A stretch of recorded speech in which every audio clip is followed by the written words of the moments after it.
The air in the Nevada basin in the spring of 1869 tasted of dust and desperation. It was a place where dreams didn't take flight, they simply crumbled, kicked up by the wind and scattered across the cracked earth. The sun beat down with an unforgiving fury, bleaching the landscape and turning men's hearts as hard as the rocks they chipped at for silver. This was a land of broken promises and fleeting luck, where the only thing you could count on was the next sunrise bringing another day of backbreaking work and the bitter taste of a life you never chose. In the center of this world of grit and grime stood a saloon called the Painted Vulture. It was a haven for drifters, miners, and men with stories they'd rather forget. The air inside was thick with the smell of stale beer, cheap whiskey, and the ever-present scent of sweat and gunpowder. It was here, amidst the clatter of glasses and the low hum of conversation, that a young man named Eli Brandt scraped out an existence. At 16, he was more shadow than substance, a ghost who moved between tables, wiping up spilled drinks and dodging the careless feet of men twice his size. They called him Saloon Rat, a name that was more a statement of fact than an insult. It was a life lived on the fringes, a silent acknowledgement that he didn't belong and likely never would. Eli was an orphan, a boy who'd grown up in a world of scuffed boots, splintered floorboards, and the cold logic of survival. He'd seen it all, the quick flash of a blade in the lamplight, the sudden thud of a body hitting the floor, the hushed whispers of men scheming over a deck of cards. He learned to read faces the way a scholar reads a book, picking up on the tells, the subtle shifts in a man's eyes, the way his hand trembled just before a bluff. This wasn't a choice, it was a necessity. In a place where trust was a luxury no one could afford, being able to see through the lies was the only armor he had. He didn't dream of a better life or a grand escape. Dreams were for fools. Instead, he simply watched and he listened. He observed the world around him with a quiet intensity, a calculating glint in his young eyes that no one ever bothered to notice. To them, he was just a kid, a nobody, a part of the saloon's worn-out furniture. But one night, everything changed. He was crouched behind the bar, wiping a glass, when he overheard a hushed conversation between the saloon owner, a hulking brute named Silas, and a stranger with a sleek suit and a city man's hands. They spoke of land, of a forgotten claim on the edge of the Silver Trail, and of a map they believed was long lost. The name of the claim was barely a whisper, a name that had faded into legend, the Whispering Vein. Eli knew the name. Everyone did. It was the claim that had bankrupted a half-dozen men and was believed to be cursed, a dry well of endless hope and despair. But Silas and the stranger talked not of a curse, but of a hidden secret, a mistake in the old surveys that had been overlooked for years.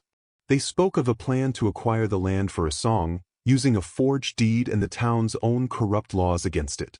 In that moment, a flicker of something ignited in Eli. It wasn't hope, not in the way a man dreams of a miracle.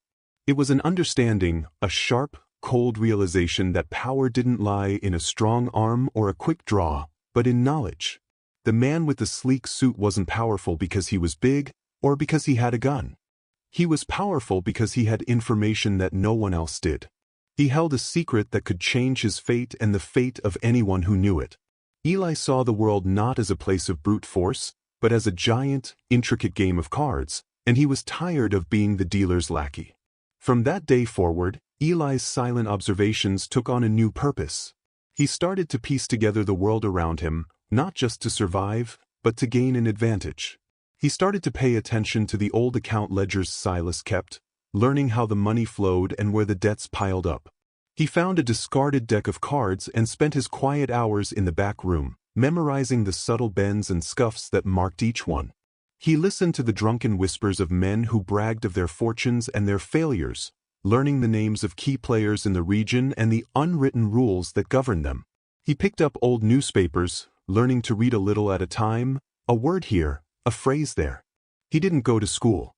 He went to the world and he learned from its broken pieces. He started small, using his newfound knowledge.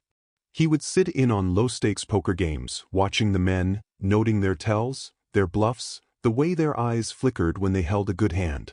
He never played for long, just enough to win a few coins, and then he would slip back into the shadows, a specter among the players. He saved every penny, every dime, tucking it away in a small pouch hidden in a loose floorboard. He started to buy things, small things at first, things that would give him an edge. A small book on mining laws he found in a dusty corner of the general store. A compass, a bit of rope, a few pieces of decent clothing that he hid away. The change wasn't sudden, and it wasn't noticed by most. He was still the saloon rat, but there was a new hardness to his eyes, a stillness in his movements that had never been there before. He was no longer just surviving. He was building, brick by painful brick, a foundation for a life he was determined to forge for himself. He didn't want respect from these men. He didn't want their friendship. He wanted to change his fate, and he knew that the only person who could do that was himself. He wasn't a dreamer. He was a creator of opportunities, and he was just getting started. He had a plan, and it started with a long-forgotten mine and a secret whispered in the dark corners of the Painted Vulture. The rumor started as a whisper, a gust of wind that carried a name long forgotten. It was the name of a claim, the Whispering Vein, a forgotten plot of land that had swallowed men's fortunes and their sanity for decades. But Eli Brandt, the former saloon rat, now stood in the center of that rumor, a flicker of ambition in the dusty landscape of the Nevada basin. He'd done it, he'd bought the land. Not with a fortune, but with a carefully calculated risk, a gamble that had consumed every coin he'd painstakingly saved. He'd forged a name, a phantom identity to get around the town's laws, and with a forged signature on a worn piece of paper, the land was his. The town saw it as a fool's errand, a child playing with fire. But Eli knew better. He knew the secret, the crack in the foundation of the old surveys, the very reason the land had been abandoned for so long. He wasn't a fool playing with fire, he was a fox, a predator among wolves, biting down on a bone the whole pack desired. The shift in the saloon was immediate, subtle, and filled with a tension that felt as sharp as a newly honed blade. The suspicious glances followed him everywhere he went, like a second shadow. The men who once ignored him now watched his every move, their eyes narrowing with a mix of curiosity and resentment. Doors that had always been open to the public now shut with a sharp finality when he approached, their occupants sharing hushed, urgent conversations. They whispered about the kid, the one who cleaned their tables, the boy who dared to defy his station. They called him a thief, a con man, a lucky fool. They didn't understand how a kid with no connections, no power, and no family could have possibly acquired the deed to a mine that had been on everyone's minds and no one's for years. Eli felt the tension like a physical weight, a constant pressure on his shoulders. He didn't react, didn't respond to the glares or the snide comments. He simply worked. He hired a few men on the fringes of society just like him, men who would work for a fraction of what a regular miner would. They were a motley crew of drifters and outcasts, but they were loyal to the money, and that was all that mattered. He didn't need their respect. He just needed their sweat and their silence. He worked beside them, swinging a pickaxe with a strength that belied his wiry frame, his hands, once soft from wiping tables, now calloused and scarred. He was no longer a shadow. He was a man, a presence. And that presence was beginning to be noticed by the town's most powerful figures. Silas, the saloon owner, was the first to approach him. He lumbered up to Eli one evening, a whiskey bottle in his hand, a sneer on his face. He offered Eli a partnership, a way to share the wealth, a way to be protected from the dangers of the town. Eli knew better. He knew a partnership with Silas was a slow death, a way for the man to bleed him dry and take what was his. Eli simply shook his head, his voice low and even. "I'm not looking for a partner, Silas. I'm a miner, not a saloon man." The refusal hung in the air, a silent challenge. Silas's eyes narrowed, a predatory glint in them. "You're a long way from home, boy. A lot of things can happen to a man out on the trail." It was a threat, plain and simple, a cold promise of what was to come. But Silas wasn't the only one. The town's banker, a man named Sterling with a meticulous mustache and an even more meticulous sense of greed, sent a representative to Eli. Sterling wanted to invest, to provide the capital Eli needed to expand his operation. But the terms of the deal were predatory, a slow-acting poison that would ensure Sterling owned the mine and Eli was left with nothing but his broken dreams. Eli declined the offer, politely but firmly. He wasn't going to let his destiny be decided by a man in a suit. Then came the others. The leader of a local gang, a man known only as the Serpent, offered his protection for a hefty price. His proposition was delivered by a hulking man with a scar running across his face, a silent promise of violence if Eli refused.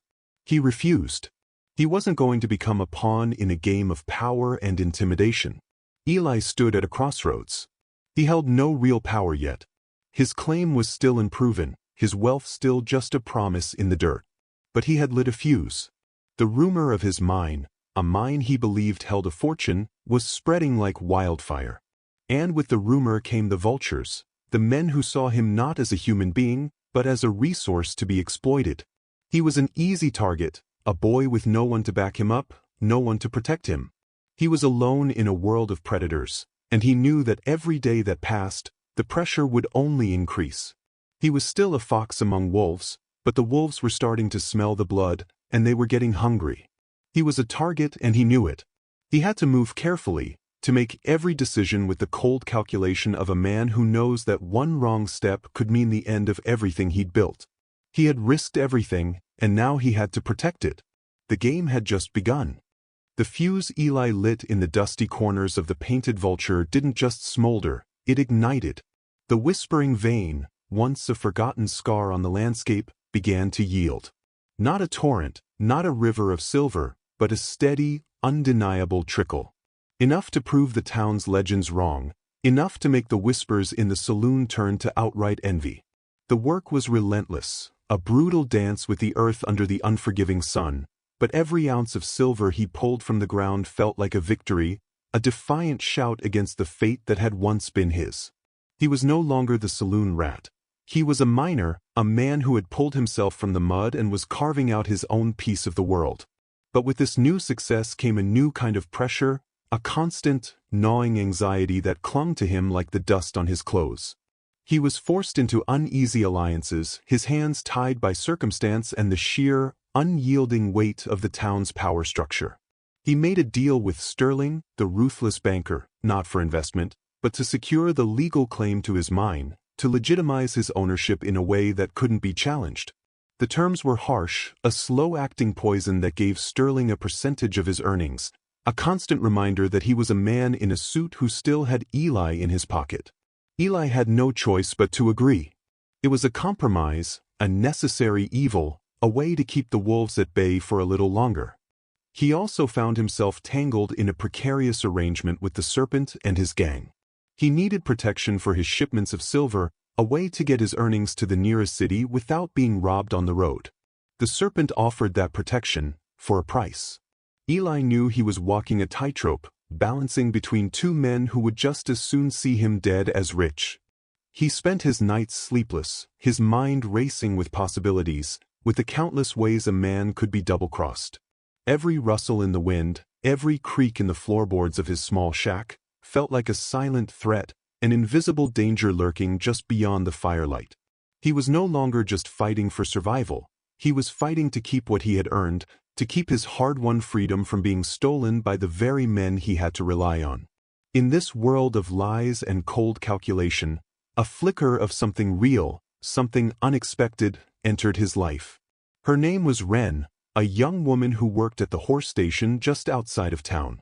She was a ghost of a person, a quiet girl with a perpetual silence that shrouded her. She was mute, a reality that had made her an outcast, a figure of pity and suspicion in a town that valued loud braggarts and sharp tongues. But in her silence, Eli found a strange kind of comfort. He would see her on his way to and from his mine, tending to the horses with a gentle, patient hand, her movements deliberate and graceful.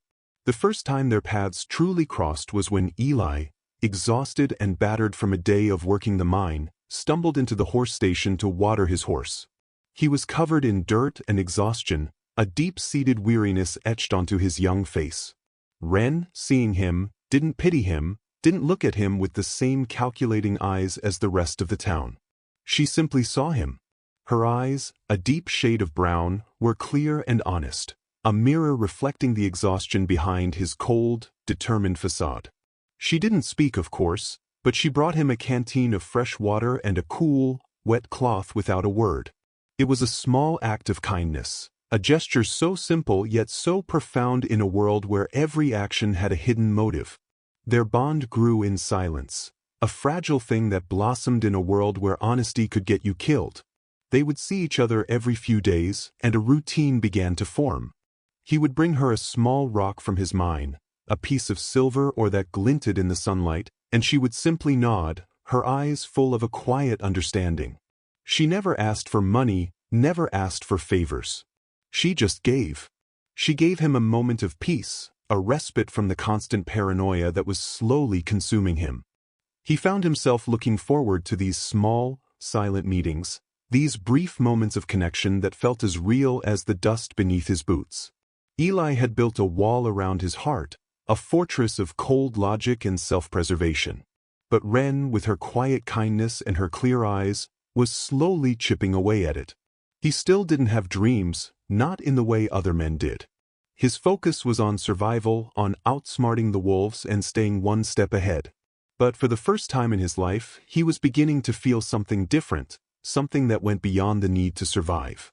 He was beginning to feel a sense of connection, a warmth he hadn't known since he was a child, a feeling that perhaps, in this brutal world, he wasn't completely alone. Autumn descended upon the Nevada basin with a melancholic grace. The harsh, brilliant sun of summer softened to a pale gold, and the ash-gray landscape seemed to take on a muted, tender hue.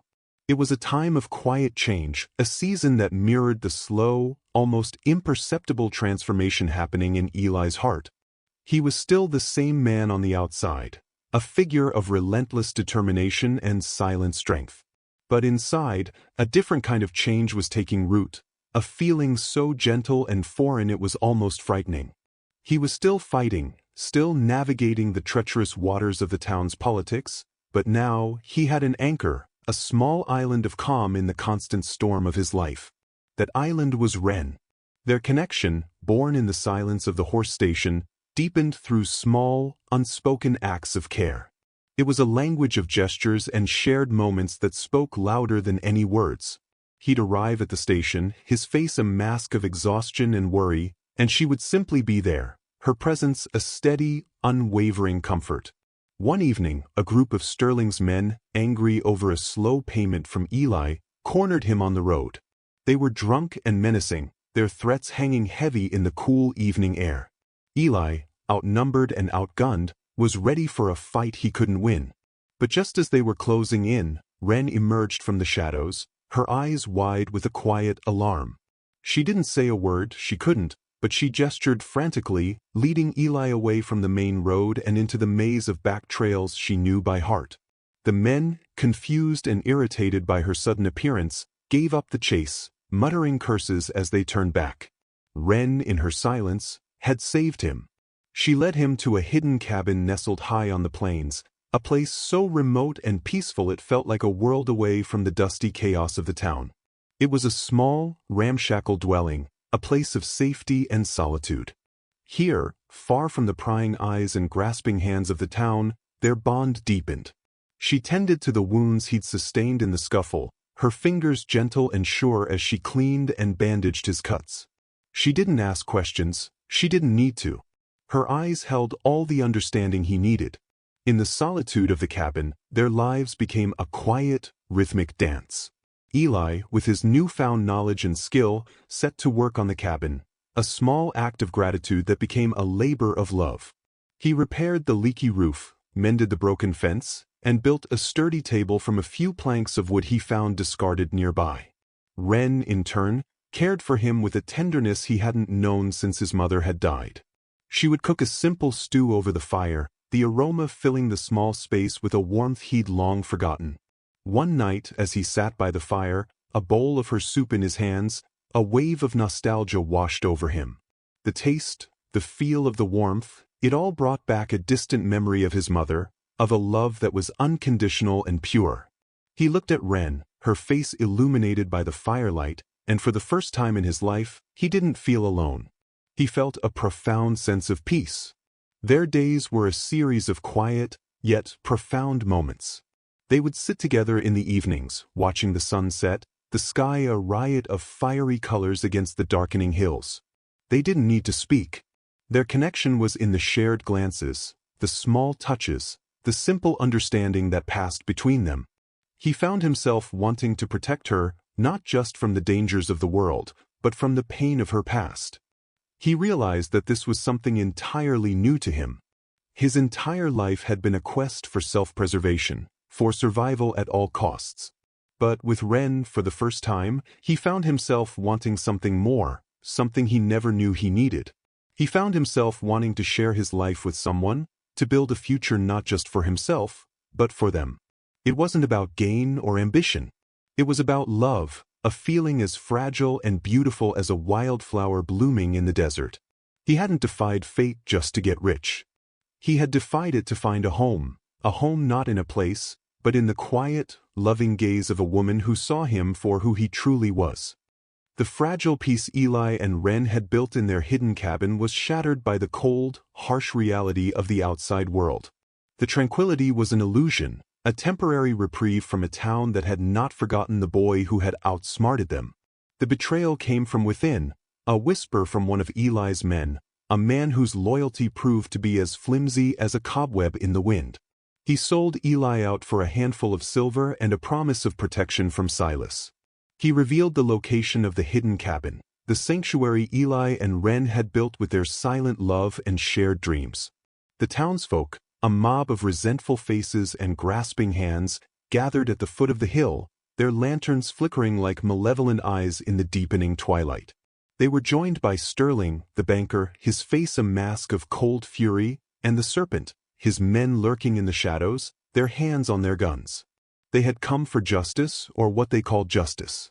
They had come for the con man, who had dared to defy the established order, the boy who had played their game and won. They wanted their pound of flesh, and they wanted it with the cold, unyielding rage of men who had been made to look like fools. Ren heard the approaching clamor first. Her sensitive ears, attuned to the slightest sound, picked up the rumble of the mob before Eli did. She grabbed his arm, her eyes wide with a silent warning. There was nowhere to run. They were surrounded. The mob swarmed the cabin, their shouts and curses piercing the evening air. Eli stepped out, his face calm, his hands open at his sides. He knew this was a confrontation he couldn't avoid. The anger of the crowd was a physical force, a tidal wave of resentment and greed. Silas, his face red with rage, shoved his way to the front. There he is. The liar. The thief who stole what was ours. The mob roared in agreement, their shouts a cacophony of rage and self-righteousness. Sterling, his voice cold and precise, stepped forward. You defaulted on our agreement, Brant. You owe me. The serpent simply stood in the back, a silent, menacing shadow, his presence a promise of violence. Eli didn't beg. He didn't plead for his life. He simply looked at the sea of angry faces, at the men he had once served as a boy. His eyes, once full of a cold, calculating ambition, were now filled with a quiet, devastating sorrow.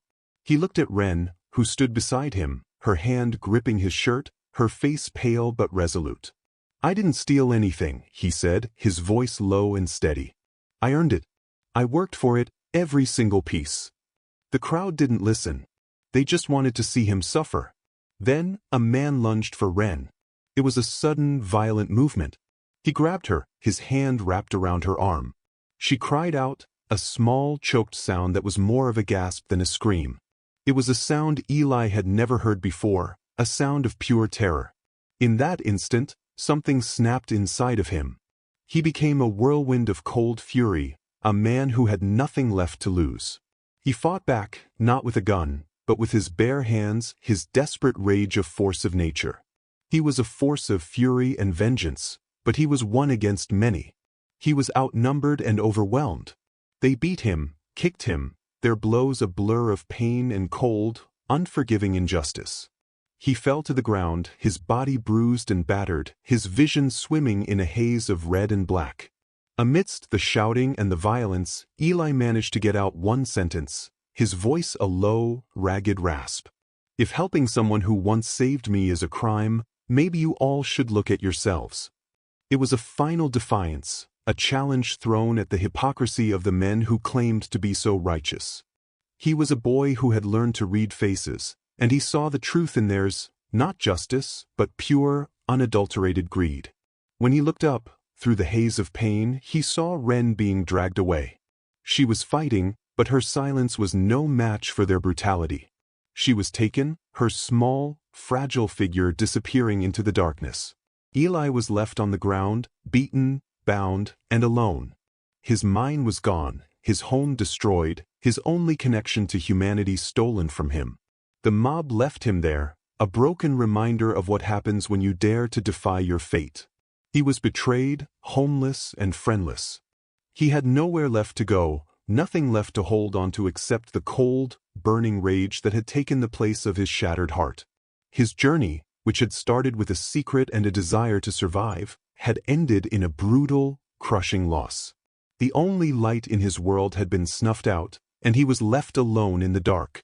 The silence that followed the mob's departure was more deafening than their shouts. Eli lay in the dirt, the cold night air a stark contrast to the burning rage that consumed him. The pain in his body was a dull, constant throb, but the pain in his heart was a raw, searing wound. He had lost everything. His mind, the home he had built, and most importantly, Ren. He was alone, a ghost once again, but this time a ghost filled with a cold, unyielding fury. The defiance that had once been his driving force had now been replaced by a quiet, simmering resolve. They had taken everything from him, but they had not broken his will. They had made a mistake. They had left him alive. He spent the next few days in a haze of pain and relentless determination. He found a small, abandoned shack on the outskirts of the town, a place to heal and to plan. He was no longer the boy who had scraped a living in a saloon. He was a man forged in fire, a man with a singular purpose. He would not seek revenge in the way they expected, with a gun or with violence. He would seek it with a cold, calculated brilliance, a slow, methodical dismantling of the very system that had crushed him. He spent his days watching, listening, and learning. He studied the town's land deeds, its business dealings, its intricate web of lies and corruption, and he found the cracks. He found the flaws, the weaknesses, the vulnerabilities. His plan was a long one, a slow burn that would take years to come to fruition. He would build his own fortune, not through silver, but through the very legal and financial systems that had been used against him. He would become a ghost in the world of finance, a silent partner, a man who pulled the strings from the shadows. He started small, using the last of his money to buy up small, forgotten land claims, properties that no one else wanted, properties that held hidden potential. He learned the art of negotiation, the power of a well-placed word, and the importance of having the right people in your pocket. He was patient, methodical, and utterly ruthless. Years turned into decades. Eli Brandt, the saloon rat, became a legend, a whispered name in the world of finance. He was a man who had built an empire from nothing, a man who had defied fate not once, but twice. He was respected, feared, and envied. But he was still alone. The wealth, the power, the influence, it was all hollow. He had everything he had ever wanted, everything he had ever fought for, but he had nothing.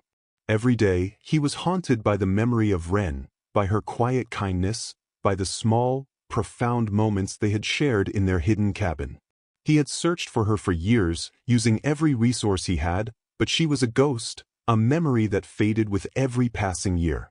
He had no idea what had happened to her, where she had gone, or if she was even still alive. One cold, gray morning, nearly 20 years after he had been left in the dust, Eli received a letter. It was from a small, insignificant town far to the north, a place he had never heard of. The letter was from a woman, an old, frail woman named Nora, who was nearing the end of her life. She wrote of a mute girl she had taken in years ago, a girl who had been beaten and left for dead on the side of a road. She had nursed her back to health, and the girl had lived with her, working as a caretaker for her small farm. The letter ended with a simple, devastating sentence. She always talked about a boy who built her a table and gave her a silver rock. She never forgot him. Eli rode for days, his heart a frantic drumbeat in his chest. He arrived at the small, windswept farm and saw a simple wooden cross in the ground, a single daisy placed on top of it. He fell to his knees, the weight of a lifetime of sorrow crashing down on him. Wren had been gone for years. A woman, an old woman with kind eyes and a face full of wrinkles, came out of the farmhouse. She introduced herself as Nora and told him the rest of the story. Wren had never forgotten him. She had never stopped loving him. And she had a daughter, a beautiful, spirited girl named Iris, who looked just like her mother. Eli met Iris, a young woman with her mother's same kind eyes, her same quiet strength. She was not mute, but she carried her mother's memory with a fierce, loving loyalty. She told him about her mother, about the stories she would tell of a boy who had built her a table, a boy who had given her a silver rock. Eli reached into his coat pocket and pulled out a worn, frayed letter. It was a letter Wren had written, a letter he had received years ago, a letter he had kept, a promise he had never forgotten. It was a letter she had written to him, a letter she had given to Nora, in case something ever happened to her. It was a letter full of love, full of hope, full of the kind of honesty that had been their language. She had left the town, choosing freedom, choosing to follow her heart, a heart that had never stopped beating for him. Eli looked at the daisy on her grave, a silent testament to a love that had bloomed in the most unlikely of places. He had defied fate, built an empire, and become a man of unimaginable power. But in the end, he was just a man with a broken heart, a man who had found his true treasure not in silver and gold, but in a quiet love that had endured through the decades. He had kept his promise, and he had found his home.